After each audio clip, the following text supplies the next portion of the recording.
Hey everyone, welcome back to another episode of the Wandering Road Podcast. I'm your host Chris, alongside my co-host Dean, and for today's show, we're going to be covering one of modern history's most mysterious and controversial events. Back in 1959, in the Ural Mountains, a group of hikers mysteriously died. And today's show is just about that. The Dyatlov Pass incident.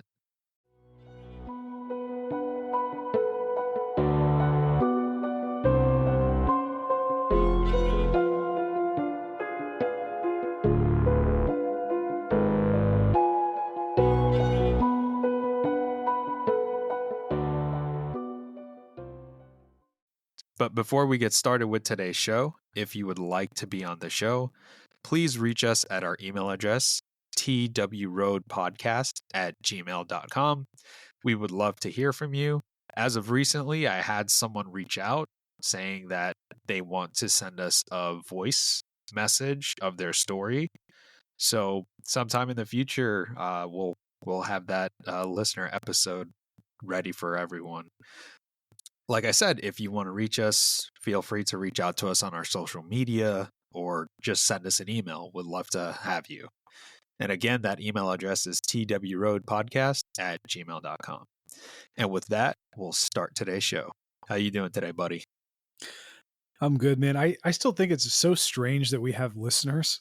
I know. I mean, it's like we're normal people, right? And of course, we're nowhere near famous or popular or anything like that yet. But it's just weird to think that like, oh, there are people out there listening, and then like want to share stories with us. So we must be doing something right a little bit. So that's kind of there's some positivity there. Yeah, I think so. And I took a look at the stats of episode 50 that we did with Trev, and it's pushing near 100 downloads. And I don't know like if that means like 100 people clicked on it, but like at least almost 100 people like actually downloaded it onto their physical device, which is pretty awesome. And it's actually like we got quite a few hits in Ireland. We got quite a few hits in Europe, all over the world. So that is freaking awesome. We appreciate everyone that tunes into our show. Trev, we're going to have you back on, man, because you seem to be a big hit with the listeners.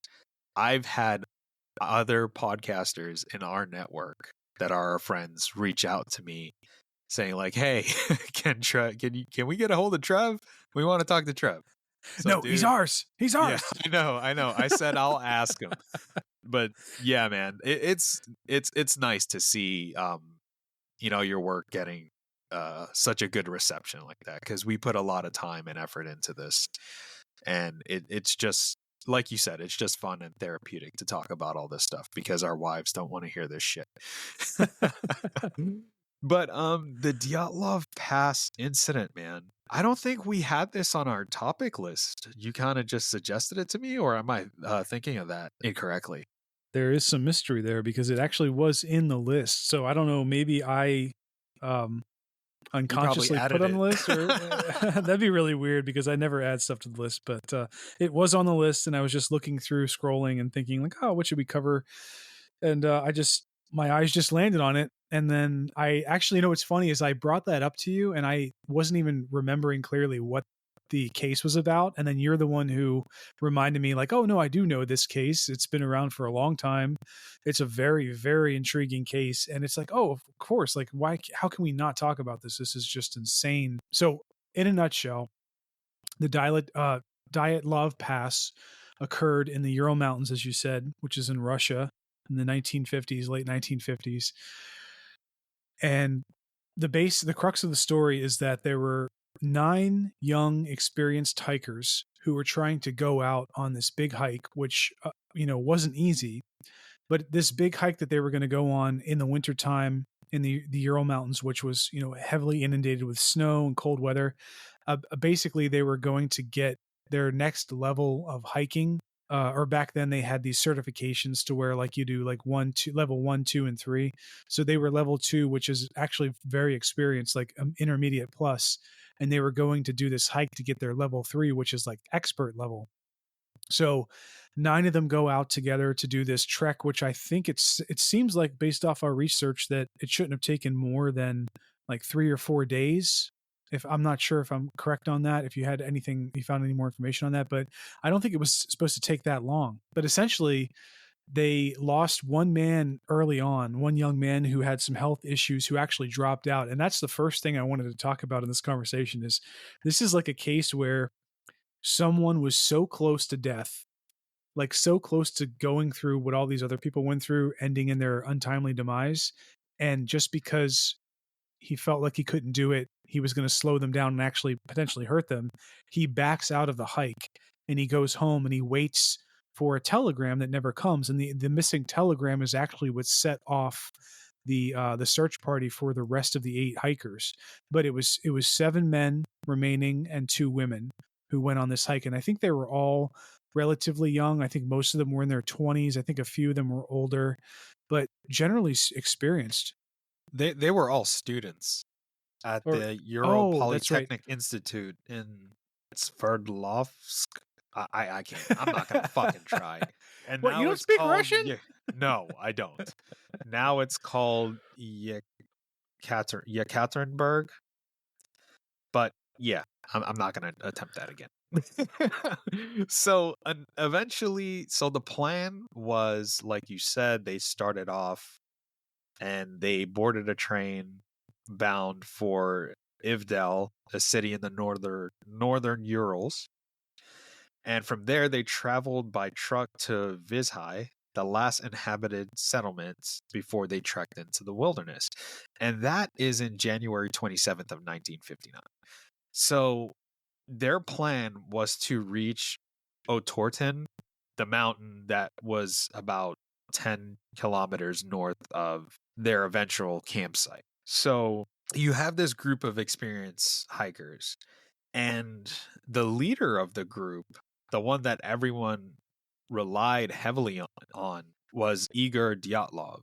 And unfortunately, that's the pass is named after him, his last name. So that's how I got that pass. I can't recall if it was called something else during the time. So Igor himself, he was a student at the Ural Polytechnic Institute, now known as the Ural Federal University. So he was actually studying radio engineering, and he was described as a diligent and capable student. And along with that, apparently he had great leadership skills because he was chosen as the leader for the hiking expedition. And apparently these people, like these other students and hikers, really trusted him. He was involved in planning the route, organizing the supplies, and ensuring the safety of the group during the trek. And to add on to that, he was himself an experienced hiker along with the others. He was an outdoorsman. He's hiked numerous times. He took many skiing trips. So the dude was an outdoorsman. So why do I feel like a shitbag when you're like listing his awesomeness?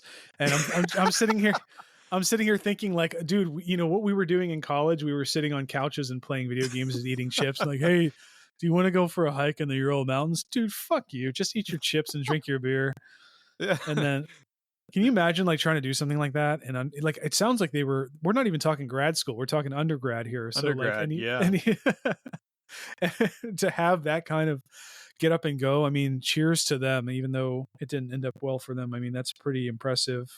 Yeah. But I think that does speak to, I don't know, because you can think about it from two perspectives. So the 1950s, right? It was a different time. People who were older, and when I say older, I mean like in their 20s, they were considered more adult than I think people in their 20s today are.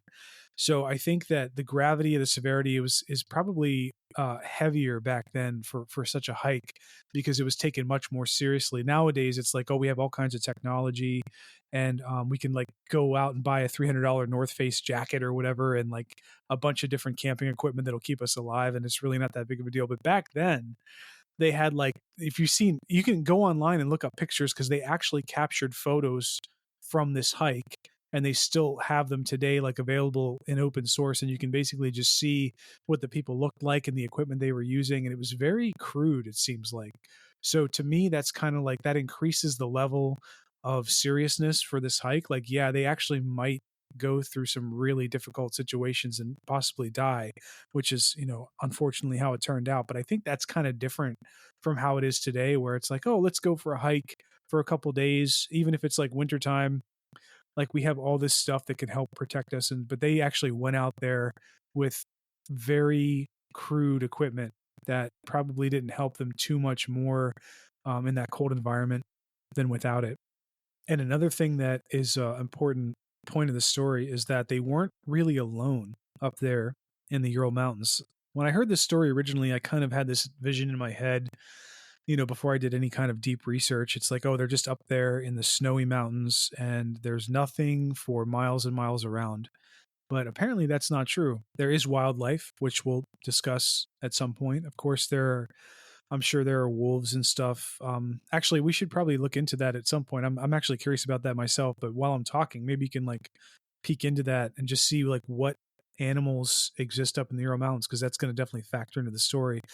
But we do know what else was up there during that time, and there was a tribe called the Mansi tribe, Mansi. Apparently, they occupied this portion of the mountain range and the pass that these hikers were going through, and this Mansi tribe had a name for where they were going through, and it's eerily called in their language Dead Mountain. So where they decided to pitch their last camp. Yeah, right at the foot of a place called Dead Mountain. Like, this is one of those things where it's like, really, like you didn't see that coming. Like, it's like 2020 vision. Of course, something bad is going to happen at the foot of Dead Mountain in wintertime with hikers and the freezing snow. But essentially, like we said earlier, there was a telegram that was supposed to be sent out once they completed their trek. And that telegram never came to that 9th member who broke off early. And that's what initiated the search party. And now we get to the meat of the story, which is the most interesting aspect, obviously. I'm going to toss it over to you because actually we were talking offline before we started recording. And the funny thing about this particular topic today is that I personally think, usually being the skeptic, I actually think that there's something more to this. Than just them dying randomly in a really bad situation. But Mr. Chris here actually thinks that, yes, it actually is just very explainable and nothing happened that's crazy or anything like that. So that's kind of funny how the roles are reversed. So I'll toss it over to Chris to tell the exciting part of the story. So the timeline of events goes as such. So on January 27th, they head out and they go to Ivdel. They go by truck to Vizhai, the last inhabited settlement, before they trek into the wilderness. And like Dean said, you still have these tribal folks that live out in the area that still live around there in the wilderness. So, I mean, you have that, and then you have the wildlife that you could potentially encounter, which I found really interesting. Here's what you could potentially encounter in the Ural Mountains. So along with the natives that live in these little tribes around there, here's some type of animals that they would encounter in the mountains. Elks, brown bear, foxes, wolves, wolverines, lynx, squirrel, which, not really a threat, a Siberian chipmunk, a flying squirrel, that little fucker who just jump off a tree and just smack into your face, and reindeer. But I mean, aside from like a brown bear and a wolf and maybe an elk or reindeer, like those other things don't. Okay, so you have brown bears, lynx, and wolves. And if you're not familiar, lynx, I think lynx they're large cats, but they're kind of like bobcats, or smaller than a bobcat. They're not really like crazy big. So I would probably write that one off a little bit. But you're talking about, But I think bears. they can still fuck you up, though. Yeah, I guess if they're Yeah. traveling in packs and whatnot. But the one thing that we'll get to later, or actually, I'll just mention it now, is like some of the injuries that were discovered included really, really hard hitting, terrible chest strikes. Like that's one weird, consistent injury that a lot of the bodies had, which is they were struck in the chest with great force. And I don't really I don't give a lot of credibility to this because we're not part of the autopsy team. We don't have the autopsy reports, and but basically what comes from this story is like the force that hit them in the chest should not have been able to be caused by humans. So I guess that kind of like lays into the realm of credibility for either an avalanche or an animal attack, like you said. But there's some strange aspects to the bodies that we'll get into as well. But let's build up to that first. You want to keep telling the story? Yeah. So the 27th, they leave. From the 28th to the 31st, they start making their trek towards Otorten. And obviously, they were led by, like we said earlier, Igor Dyatlov, who was an experienced and competent hiker. But on February 1st, due to deteriorating weather conditions and fatigue, which is understandable, the group decided to set up camp on the slopes of Kholat Syakal, a mountain translated as Dead Mountain, and I apologize for my pronunciation. They deviated slightly from their planned route. So I think, correct me if I'm wrong, they were a little bit north of the actual route they were supposed to take. Correct. Yeah. Which then led them to having to camp at the foot of this mountain. And there was also a bad storm at the time as well, right? Right. Isn't that they had to pitch the tent early? They weren't planning to do that. Yes. So a lot of things lined up together to go completely wrong for them. So you had the storm, you had to pitch your tent early, and they pitched their tent. On February 2nd, the group was supposed to send a telegram to their sports club when they returned. But like you said, that never happened. No immediate alarms were raised as delays were common on such expeditions. So this is on February 2nd, where they were technically supposed to send this telegram. It wasn't until late February when people started getting concerned because the group never came back. And that's when a search party was organized. And on February 26th, they discovered their abandoned and heavily damaged tent on the slopes of Dead Mountain. On February 27th, 1959, the first bodies were discovered. Those of Yuri Doroshenko and Yuri Kravanishenko, near the remains of a makeshift campfire. Get it together, Chris. Get it together, I'm trying, Chris. asshole. Russian is hard. I know, Russian is hard. Yeah, that's why dude, from the Cyrillic to the pronunciations, I commend anyone that is not a native speaker that can learn any of those languages, like Russian, Croatian, Serbian, all that stuff that uses Cyrillic. The only thing you need to know in Russian are two phrases. Yeah. Я не знаю and я не понимаю. Я не знаю is shit. Which one is which? Hold on. Я не знаю means I don't know. And я не понимаю means I don't understand. That's all you need to know. Sorry, I only speak English. You probably got that like completely wrong, and you said I'm just a dumb American. Yeah. Yeah. So they found the body of these two hikers, and they were barefoot and dressed only in their underwear, suggesting that they fled the tent in a hurry. Now, why would that be the case? On March 2nd of 1959, the remaining bodies were found in a ravine about 75 meters from the campsite. Some had severe injuries, including fractured skulls, broken ribs, but oddly enough, no external wounds. Way to whitewash it, man. Jesus. There's so much more to the story. Yeah, I just gave you a timeline. Now go into further detail. I was joking. I was going to say, you just want to win this conversation about how nothing happened and there's nothing more to the story. You're just whitewashing it. But you skipped over a really crucial fact that I think is probably one of the most interesting aspects of the story. And that is that the tent was apparently, it seemed like the tent was cut from the inside, right? Right. So they were inside the tent, presumably. I'm guessing at dusk, middle of the night, could have been early morning, whatever. They were still in the tent all together. They weren't quite put together yet to go out and do whatever. So they were in there, and suddenly they left in a hurry. And the reason why people think they left in a hurry is not just because the tent was cut from the inside. They also left with some of like they left without their shoes. Some of them left without their shoes on. Some of them left poorly clothed. In a nutshell, it looked like they needed to get out of that tent in a hurry. However, there were no signs that there was anything in the tent that could harm them. There was, like, in terms of, like, gas or fire or something like that. So the tent, other than the gash, is intact, right? And they go outside, and what's the next thing you would assume what would happen if they were running out in a hurry? They would scatter, right? Apparently that didn't happen. Apparently, when the search party came and found the campsite, they were able to look at the footprints, and they discerned from the footprints that the people who left from that gash in the tent were all traveling in a straight line, right?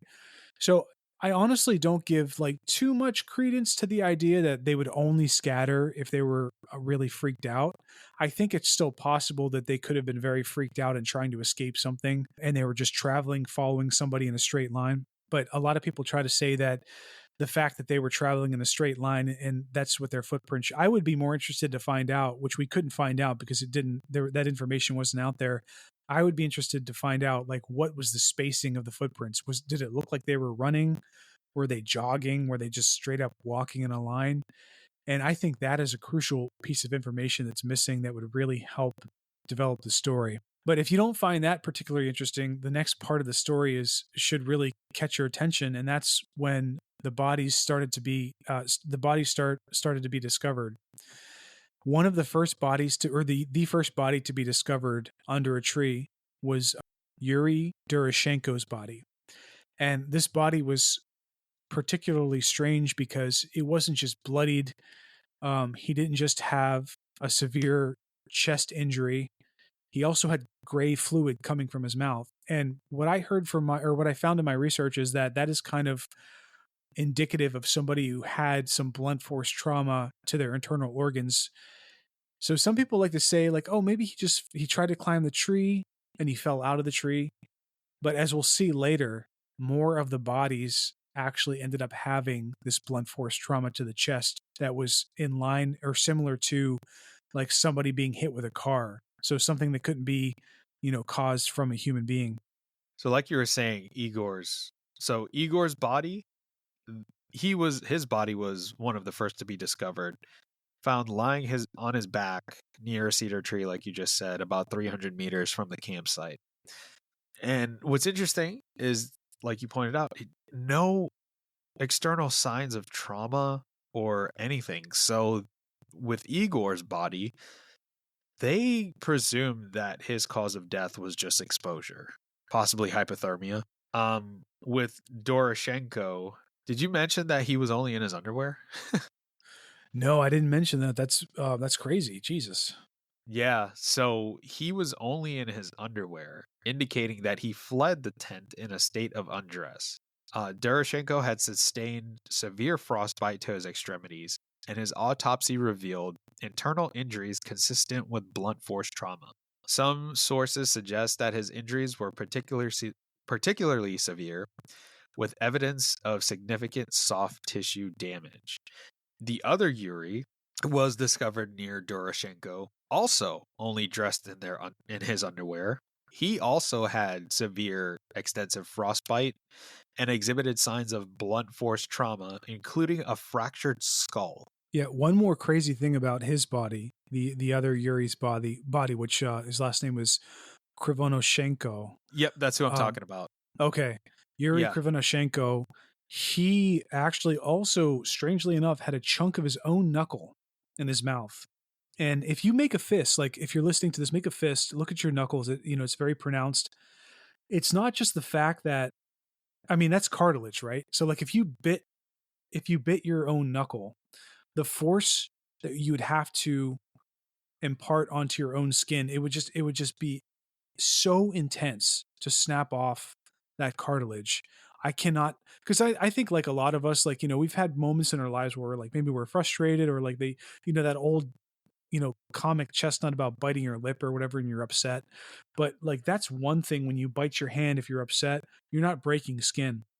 But I think most of us don't know what it's like to really bite hard enough to break any skin, including our own.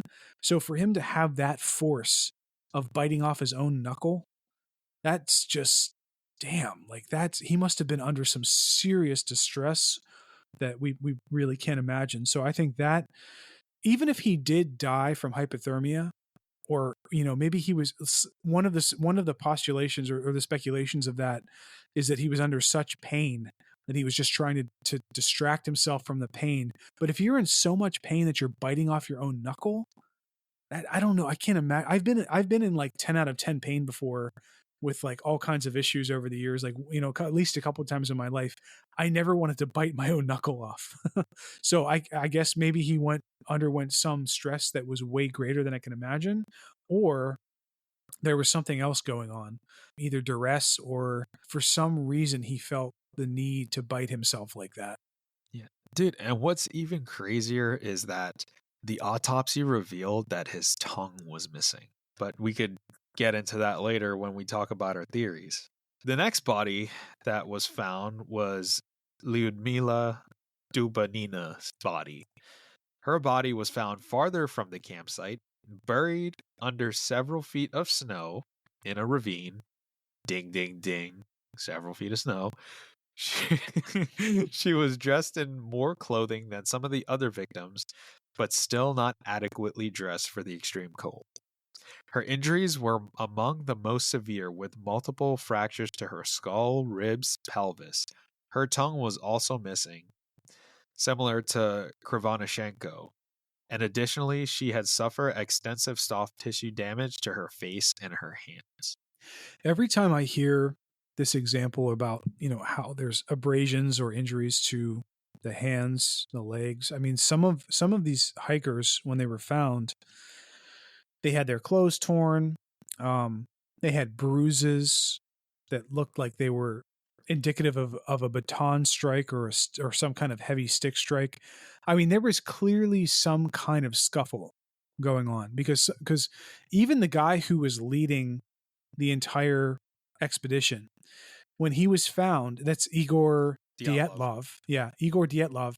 His fists were clenched, apparently, and he had abrasions and bruises on several points of his body, and he was actually missing his incisor. And I never thought of this before, but I guess when you're missing a piece of your incisor, it's kind of an indication you took some blunt force trauma to the face, and that could be indicative of being in a fist fight or some kind of like really heavy fighting with your hands, or a weapon or whatever, like blunt weapons. So what the hell, man? I mean, there you go. Like, okay, so either somebody went nuts on this trip, like one of the 9 hikers went crazy, or they were fighting with someone or something else. And I know one of your theories is, it was just animal attacks or something like that, but I feel like an animal is not going to punch somebody in the face, Yeah, I have and knock another out their thought inside. about that. I have Okay. another thought about that. Please, man. Like, okay, like I'll take a pause here because I want to hear. We'll go back into the bodies in a second, but what's your thought on that? I'll save that for when we Okay. get there. Okay, when we get there. Yeah. Okay, so some of the other bodies that they found, the one thing that sticks out to me, as I said earlier, is they have this blunt force trauma to the chest, right? And some of them have internal bleeding that does not indicate that there's any external force, which is so strange to me. Like, if there's no external force, how do you account for all of the internal blood that is pooled in their bodies and stuff like that? And presumably while they're still alive. And I guess one theory could be like, some of them were missing their tongues. Maybe the tongues were cut out or bit out or whatever, and the bleeding resumed, or presumed to go down their stomach into their organs or whatever. Who knows how that could have happened? But some of the strange things, like the fractures and the missing eyes, especially in the missing eyes, and the missing lips, the missing tongues, it's kind of strange that they don't ever talk about how the tongues were removed, how the eyes were removed. I think that if they were removed surgically, it would have been annotated like that. Like, oh shit, there's an actual clear blade that was used to cut surgically these organs out, or these parts of the body out, but we don't see that, right? They just kind of say, oh, they're missing. Do you have any theories on that? On any theories like how like, why was it just the tongues, and why, if it was animals taking the body parts, why was it just the tongues, and why was it just the eyes? Why not the nose? Why not other parts of the body on the outside? Aliens. I'm kidding. No. Like I said, I'll give you my theory when we get to the potential theories that folks have come up with for this incident. Okay. So we talked about Dubinina's body. The next body that was found alongside her was Alexander Kolevatov. He had sustained multiple fractures, including to his skull and ribs. His autopsy also revealed signs of internal bleeding and soft tissue damage. Zenaida, her body was found near Alexander's with similar injuries consistent with blunt force trauma, fractures to her skull, and as well as internal bleeding. Rustem Slobodin, his body was discovered on the slope between the campsite and the cedar tree. So he had sustained several injuries, including a fractured skull and broken ribs. His injuries are consistent with those of a high-speed impact or fall. So this might be a case of maybe him trying to climb a tree or something like that, lost his footing, and just fell and died.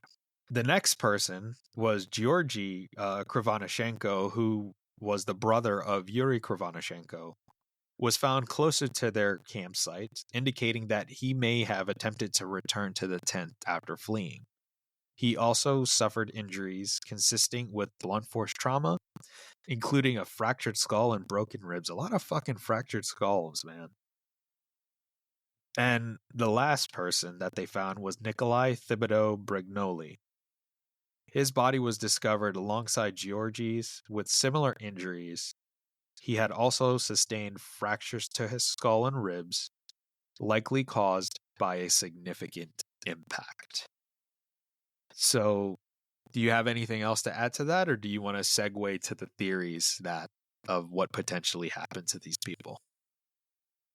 No, I think you captured it pretty well, and there is one more thing I want to highlight to the listeners to make sure that they're aware of it. But one key aspect is several of the bodies that were found, they appeared to have died relatively quickly, right? So like when they found some of these bodies, they succumbed to their injuries not too long after trying to escape the tent. But the reason why that's important is because they found other bodies that appear to have been alive for longer. And one of the reasons that is theorized is because the bodies of the people who supposedly survived longer had some of the clothing from the people who had died quicker, right? So like, I guess maybe they found the bodies the way they were, or maybe, as it suggested, they all tried to get out of the tent quickly. So maybe they went in different directions at one point, but for some reason, some of the bodies just did not survive as long as the other. Some of the people didn't survive as long as the others, right? So I think that's strange. I think it's strange that whatever thing forced them all to deviate from their regular hike, their regularly scheduled hike, there was something that really pushed them to try to survive and separate, not only just survive, but separate, right? So when they found, but then they ended up finding the bodies of the original people who died, and they took the clothing off of them. So you also have to account for the fact that there was another part of that party who lived for longer, and they lived off of the untimely death of the other people, in the sense that they took their goods and things that kept them alive, or were meant to keep them alive. So I don't know. I just think that's probably an important aspect that we didn't touch on yet. But that's the last one I have. Yeah, I think that's a really good point. That some of them were more well clothed, which would indicate that, they took clothes from the bodies, or maybe even went back and got some clothes. Who knows? But the theories and speculation of what happened to them. So I'm going to start off with the animal attack theory. What are your thoughts on them being attacked by an animal? So I'm thinking if they were attacked by an animal, the only thing that could cause this much havoc to me would be a bear. Once you start running from bears, they're just hell bent on getting you, because at that point it's the thrill of the hunt for them. And I think like if you take a swipe from a bear, it'll like shatter your fucking bones. Like that's how strong they are. Getting hit by a bear, I wouldn't be surprised if that'll like shatter your skull, break your ribs. So what are your thoughts on a potential animal attack theory?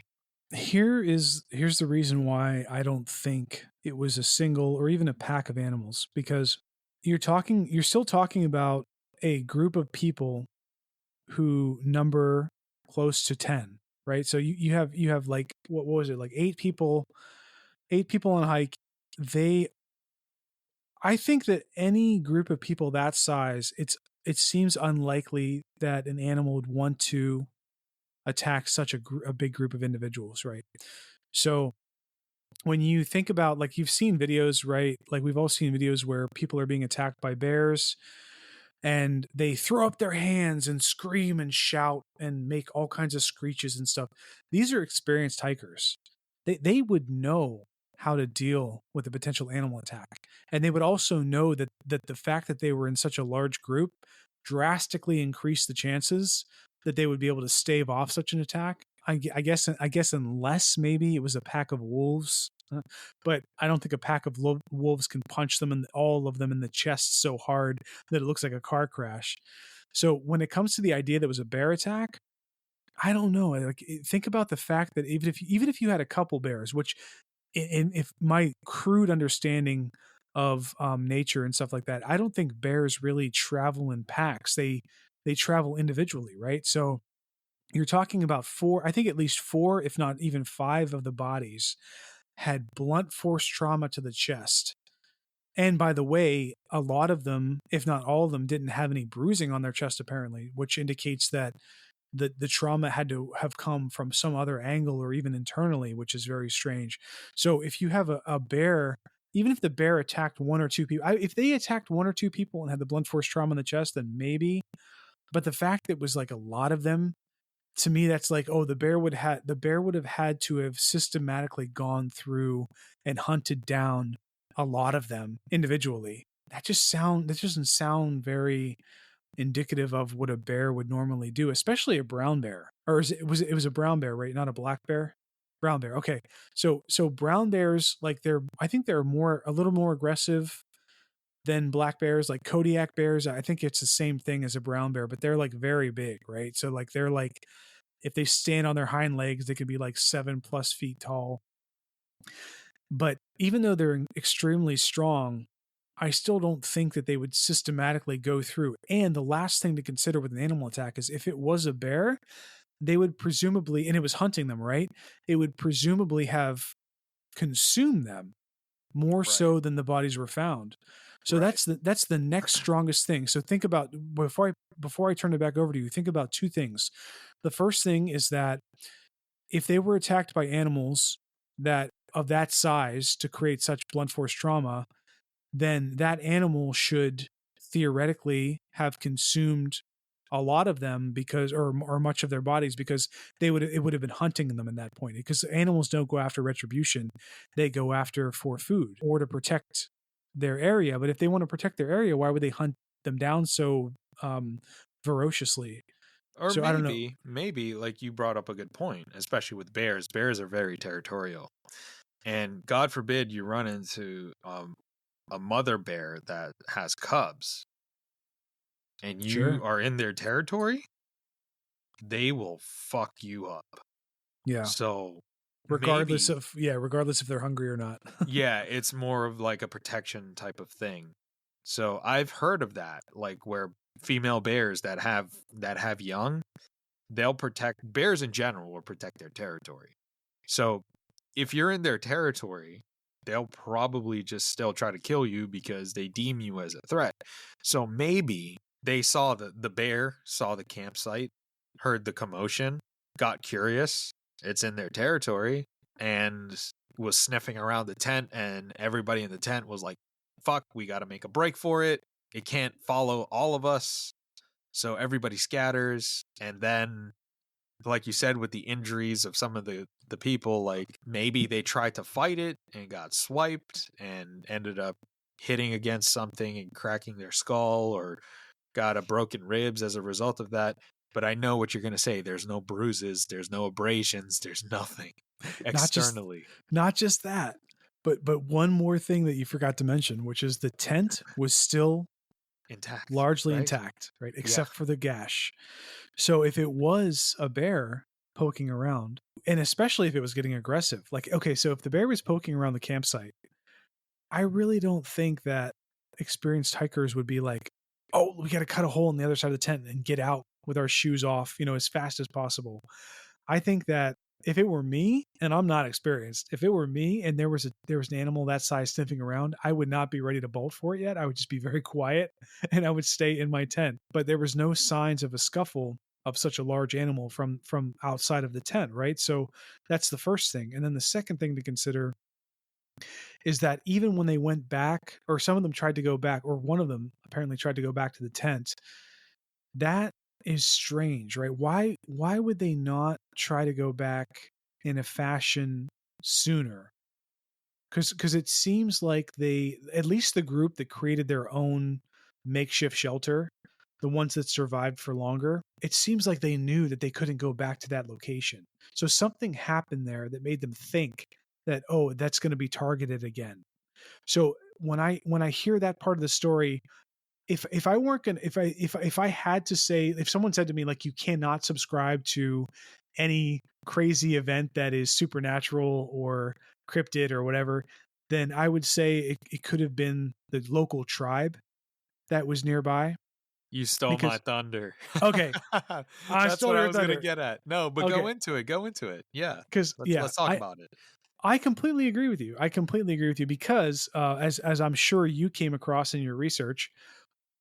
Actually, I'll toss it back to you. What did they find 100 yards from the tent? They found something related to. Do you know what they found 100 yards from the tent that's related to the local tribe? Drum roll. Brrr. Tell us. So apparently they found a crude structure that is similar to, or exactly what the Mansi tribe would use during times of animal ritual sacrifice. So apparently they create these structures that kind of looked like a crude tent without a covering. So like a bunch of sticks put together. And I thought that was, strange, right? Like, the fact that this ritual sacrifice shelter came about after, but my mind is spinning in terms of like theory and hypothetical situations and stuff. I don't know if I really believe that the Mansi tribe are purely responsible for the deaths, but I think I have to wonder if they believe that there was some kind of evil force that they had to, stave off. Or some people even throw around the idea of like a Yeti.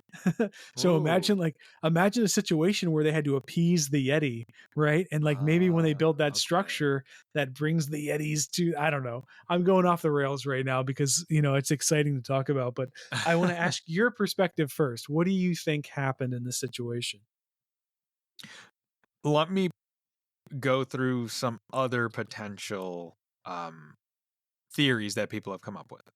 So the one I find the most interesting, aside from the avalanche, because, I mean, if it was an avalanche, right, wouldn't the tent have been buried? I agree. It makes no sense. No. The only thing the avalanche would account for is the blunt force trauma that they experienced. Right. But that doesn't explain the dude biting off his fucking knuckle. Or falling from a tree. Yeah. Yeah. It doesn't. So I don't know. I'm hard pressed to not believe that one. That's low on our list, I think, for sure. Yeah. I think for me, an animal attack is probably mid of the pack. But again, like they weren't eaten. So territorial bear, maybe. But nothing on the bodies to indicate that they were attacked by an animal. Now, another interesting one is military involvement.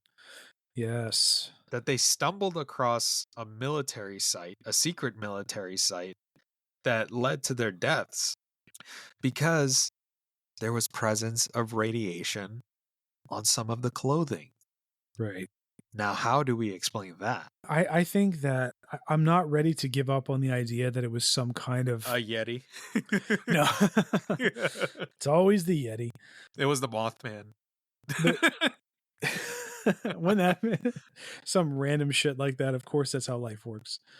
I think that like I'm not ready to give up on the idea that it could have been some kind of like roving military or KGB or whatever. Like, maybe they knew they're going to be up there and they're going to target them. Okay, I get it. I get why you would think that, but there were so But many why? holes.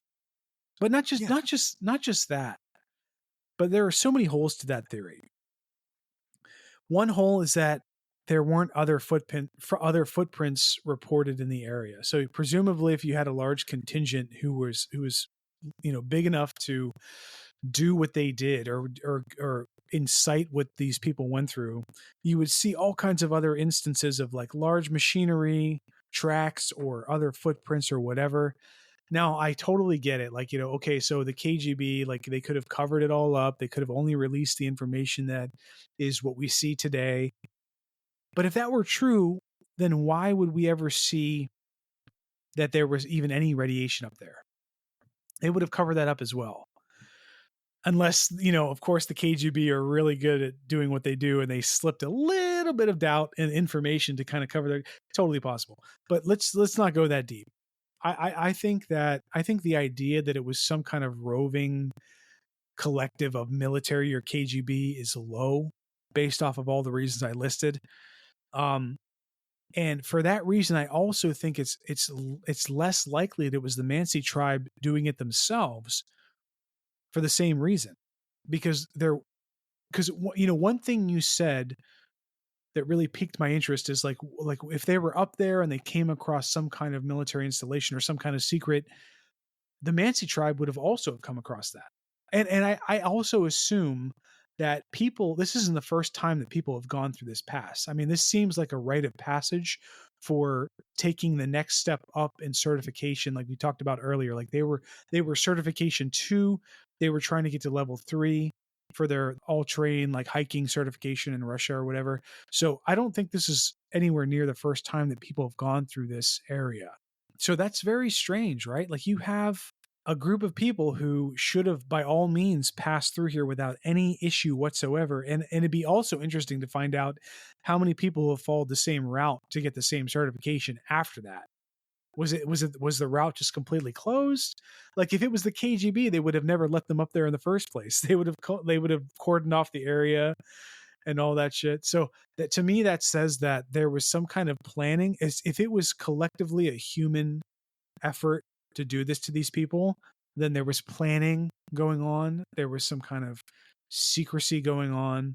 Maybe some of them as students knew something they weren't supposed to know from their studies.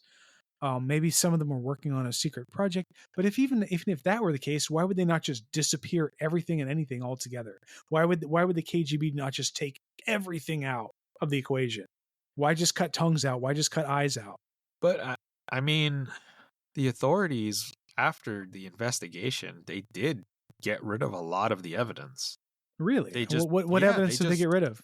They burnt like whatever they had. Okay. Yeah.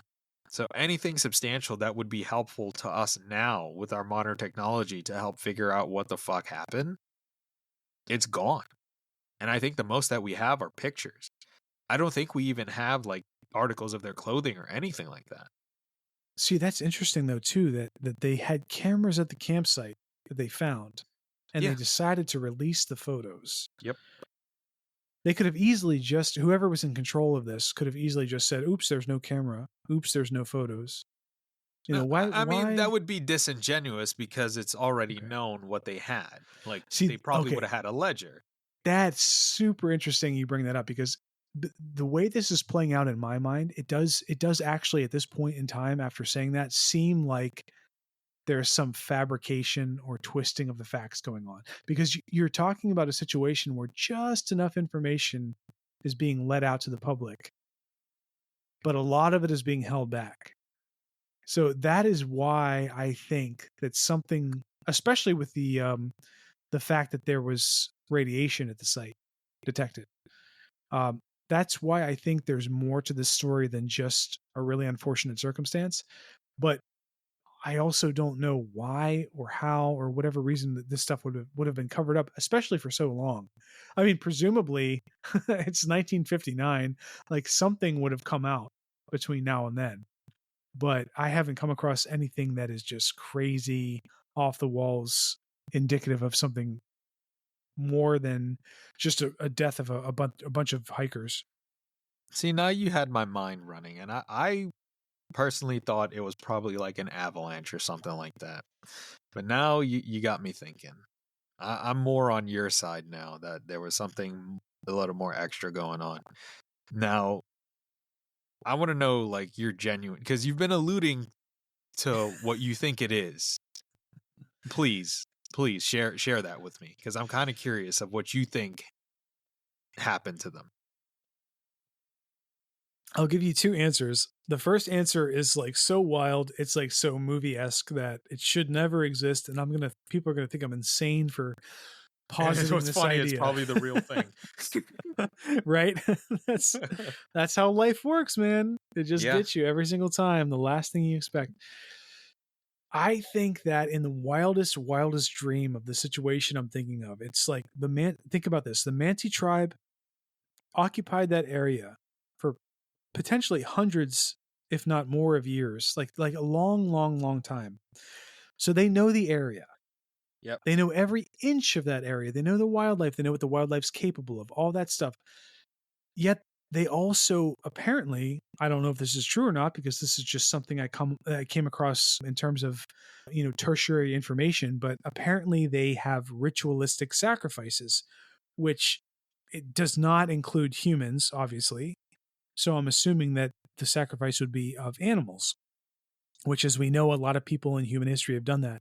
So they create these structures, one of which, as we mentioned, were found near the campsite. In my wildest imagination, I would think that, like, it's possible that there was some creature or some force that they needed to appease in order to keep living up there, sustaining their way of life. And they knew that eventually some group of hikers would come through there, as they always do, because this isn't something new. This isn't a new pass that someone is suddenly discovering. They probably get hikers going through that area dozens of times, if not more, per year. So this is just one unfortunate group of people who got pegged for a ritualistic sacrifice. Whether or not the people actually, the tribe actually did the sacrifice, that's one thing. I mean, if you want to be more materialistic and think like it's possible, there's nothing metaphysical going on. There's nothing superstitious or anything going on. It's just like they're just trying to appease the gods that they don't see, sort of thing. Then maybe some of the Mansi did kill these hikers and go through this ritualistic sacrifice. But in my wildest dreams, I think it's fun to think that maybe there is like a Yeti clan or some kind of like supernatural cryptid entity clan up there that they need to appease in order to survive close by. So they built this structure and they're like, okay, here you go, Yeti clan. Here's your ritualistic sacrifice for the next 50 years to let us live up here and not attack us. And then suddenly all these people get blunt force trauma to the chest, tongues cut out, eyes cut out, or eyes missing, all this other shit. Like, I can't imagine a situation in which hypothermia would completely disintegrate your lips and eyes in a matter of like a week or two. We know that's not possible. I mean, we find bodies that are in permafrost, not just human bodies, but like animal bodies in permafrost, where they still have a lot of their organs visible, even if they're dehydrated. So for the eyes to be completely missing, for the tongue to be completely missing, to have internal bleeding, just does not make any fucking sense whatsoever. Something had to have done this to them to that degree. And that is my wildest probably tinfoil hat speculation that the Mansi tribe was somehow involved in this ritualistic sacrifice that was appeasing some malevolent force or Yeti tribe or something like that. That's one side. Okay, I know that was a long tirade. I'm not going to go in the same length of tirade real quick, but the other side is, have you ever heard of infrared sound? Infrasound. Have you ever heard of that term? Why don't you explain it to us? Okay. Infrasound is sometimes referred to as low frequency sound. It basically describes a sound wave that has a frequency that's like very, very low, below the human audibility capability. Like the ability for humans to hear, it's such a low frequency that we can't pay attention to it with our ears. It has to be felt, right? So there's one study to suggest that infrasound can actually cause feelings of awe or fear or something supernatural or odd going on. And it's interesting that is one of the theories that are postulated. Like, why would somebody put themselves through the situation that these people put themselves through when there's seemingly nothing else out there to make them freak out or run away from their tent or cut a hole in the tent or whatever? So it's very possible that maybe it was the military or the KGB testing some kind of technology, such as infrasound, that actually drove these people insane. Why would they choose to target these people instead of, say, the Mansi tribe? Because people study the Mansi tribe. The Mansi tribe, they have been around for such a long time that if they suddenly targeted them, there would be some questions as to whether, like why would a tribe so embedded in this area suddenly succumb to the elements or whatever explanation that they made up. So in that case, they would focus on a group of hikers who were intermediate level, who were students, who most people wouldn't bat an eye at, who died in this circumstance. So that's why I think the other side of the equation could very well be military testing, government testing, something that was targeting them from the human side. What do you think about that? To be honest with you, I like your sacrifice idea. That it's something cryptid, paranormal that was responsible for this. But again, with the appearance of radiation, the discovery of radiation on the clothing, it's you gotta lean towards some sort of military experiment, because if you think about it, like, why wouldn't they choose them? You're in the middle of a fucking pass. Yep. You are hundreds of miles away from civilization. There's so many things that could have happened to the group that cost them their lives. And to me, that would be very easy to cover up. Because honestly, you could say, okay, it was an avalanche. That's why they were buried under all the snow. That's why some of them were buried. You could use a multitude of excuses of why these hikers died. I don't think that one of the theories was paradoxical undressing, that they succumbed to hypothermia and then just started fist fighting each other and all this crap. Like, they had a fire in their tent. No way. No fucking way. No. That I don't believe. So it's one of two things. It's either something cryptid, paranormal that happened to them, or it was a military cover-up in which they wanted to test something, and what better group to do it to than a group of hikers that are slightly off course next to a place called Dead Mountain. I mean, I don't know where else to go with this, because we already ruled out the animal attack. We already ruled out the avalanche because nothing was, like, the tent was still intact, like nothing was buried or anything like that. Right. It's not hypothermia causing them to go crazy and go wild on each other. So it's either some force of nature that we're not aware of, that the Mansi tribe are aware of, that killed these people, or, which this would make more sense, is some sort of military involvement. In the sense that after the investigation was over, they got rid of like 99% of the evidence. Why would you do such a thing? Right. What are you trying to hide?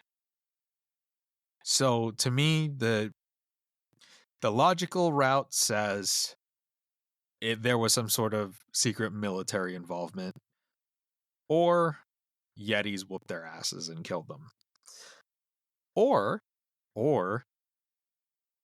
aliens. You said it. You finally said it. I think I feel like I can feel the collective force of all the people listening to this conversation. By the way, if you're still listening, God bless you, because this has been a hard one to talk about. But I feel like the people who are listening know of this story. They're like, how can you talk about this without talking about extraterrestrial? So Yeah. I'm going to toss it back to you real quick, because you're the one who said you have seen this story come up on like Ancient Aliens and all that stuff, and I don't remember that.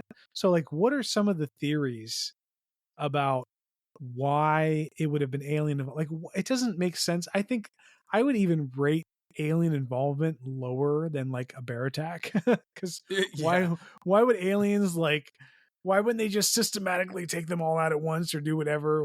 Like, why would they cut out their tongues and their eyes? Like, it just doesn't make any sense. I think it's mainly due to trying to relate it back to the animal bodies that we found, where like they would find livestock with like missing eyes and tongues and organs and whatnot. So I think that's where the whole alien stuff came from, with specifically with Ancient Aliens. They think that, the aliens were probably experimenting on them, and they were out in the middle of nowhere, so they were an easy target. So let's go ahead and do what we need to do, and whatever, who cares? Aliens are at the bottom of my list.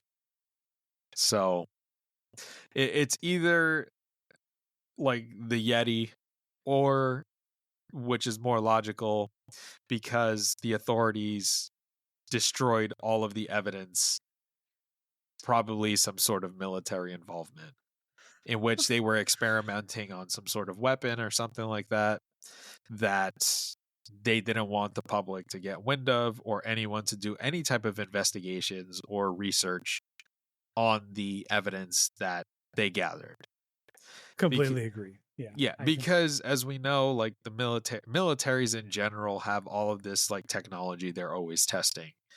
They always are looking to develop advanced weaponry. And if you look into the past, some of like the declassified things like MK Ultra and all that crap, like it's not out of the realm of possibility that these people were unfortunately targeted just because they were at the right place at the wrong time. One last thing to consider with this whole question about what happened to them is, in going off of what you just said, I think is spot on. I think that I would personally lean more towards the idea that this is like some kind of unfortunate wrong place at the wrong time sort of thing, in terms of like military testing and whatnot, because you're talking about 1959, which is still very much during the Cold War. And you have the United States against the Soviet Union, which we've been saying Russia this whole time. It's really the Soviet Union.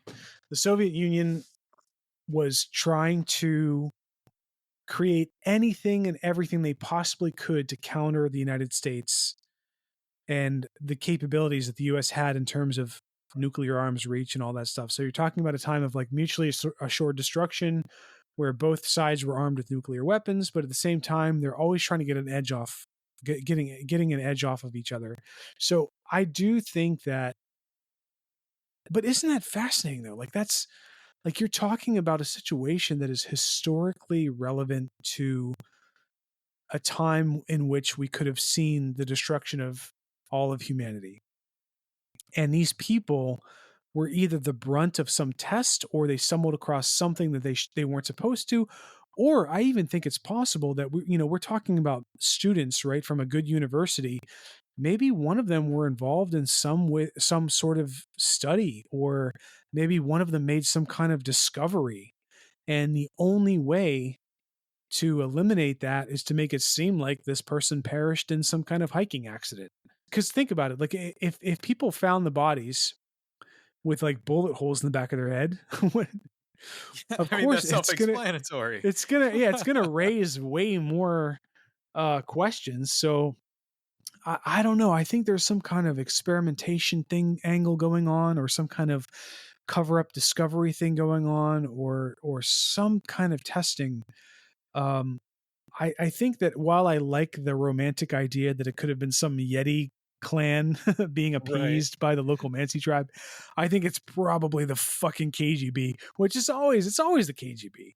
It's always the KGB. The KGB does all the bullshit in the world.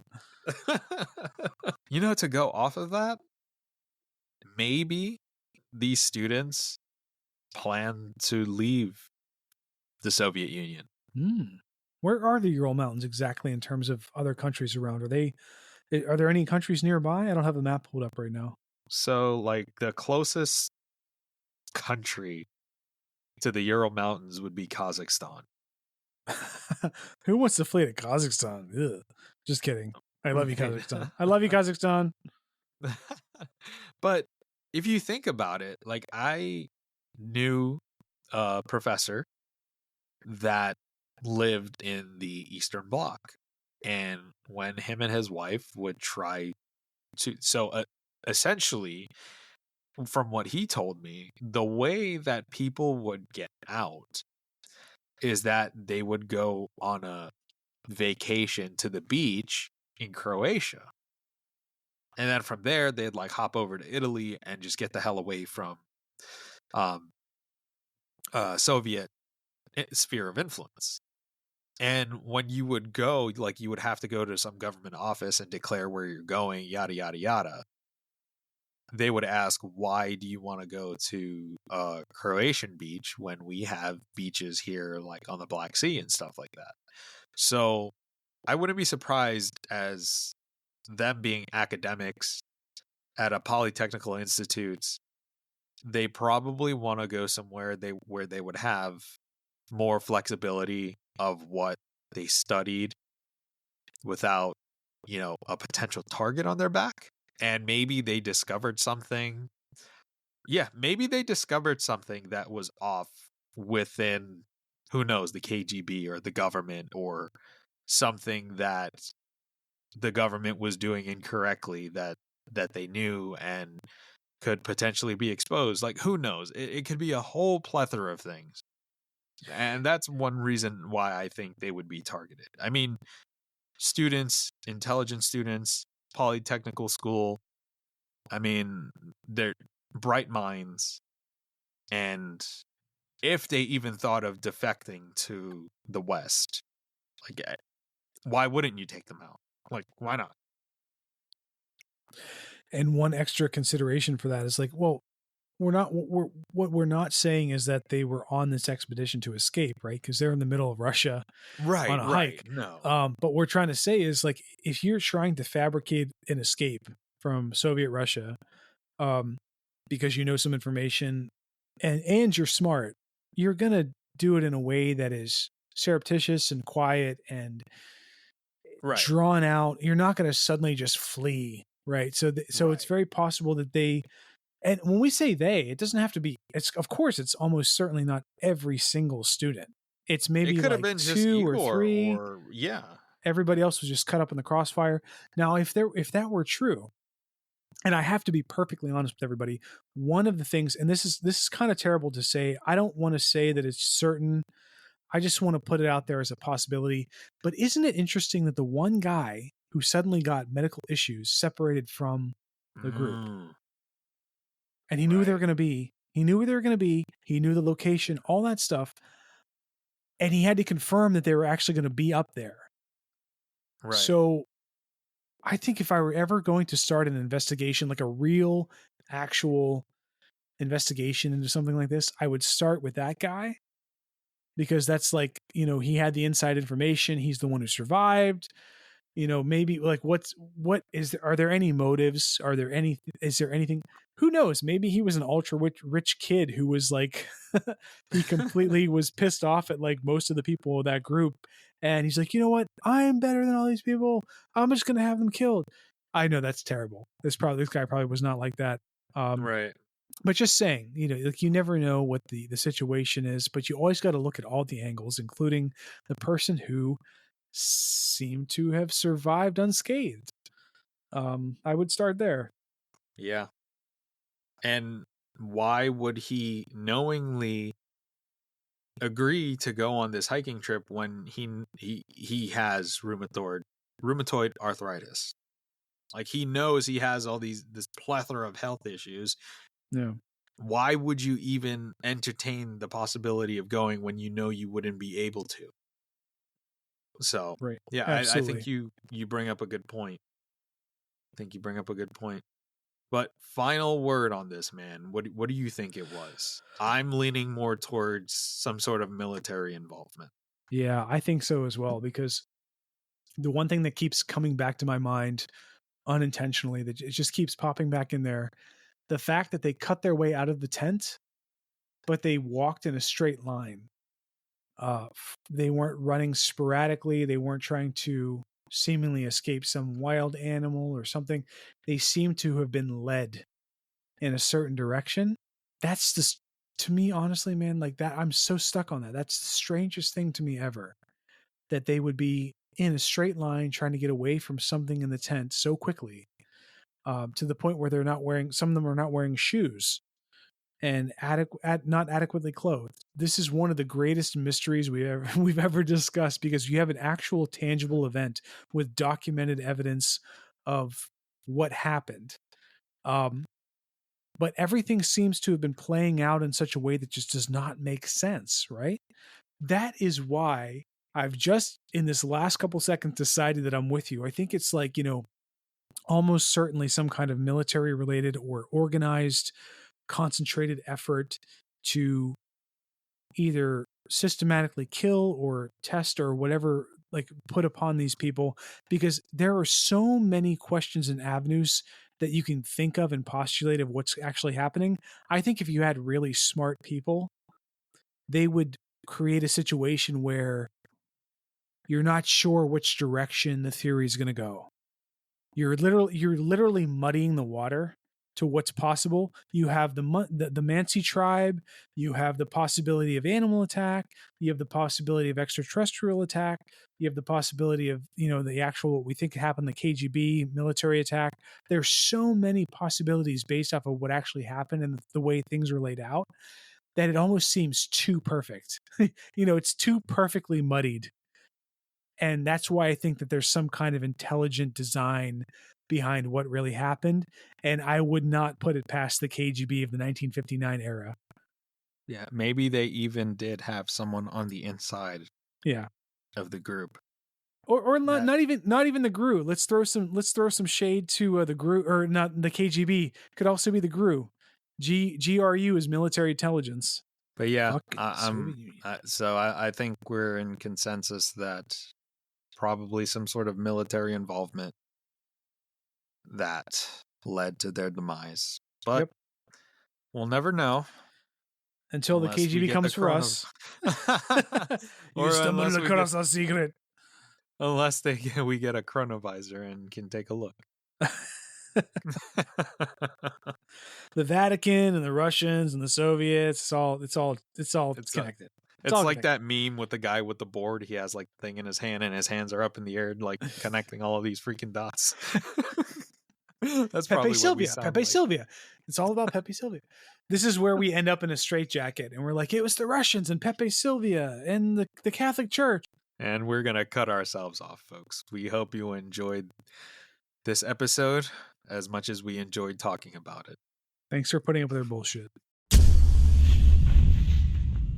Thank you for tuning into today's episode of The Wandering Road. If you enjoyed today's episode, please give us a rating on Apple, Google, Spotify, or wherever you listen to your podcasts. And please share the show with your friends, as that would help us grow immensely. Also be sure to follow us on social media. You can find us on TikTok at twroadpodcast, our Instagram at twroadpodcast, and our Facebook by searching for The Wandering Road Podcast. If you'd like to get a hold of us, you can reach us at our email address, twroadpodcast@gmail.com. We would love to hear from you. We would love to have you on the show as a guest so you can share your stories, or you could submit email submissions of your stories that we could dedicate an episode to. Thanks, and we'll catch you on the next one.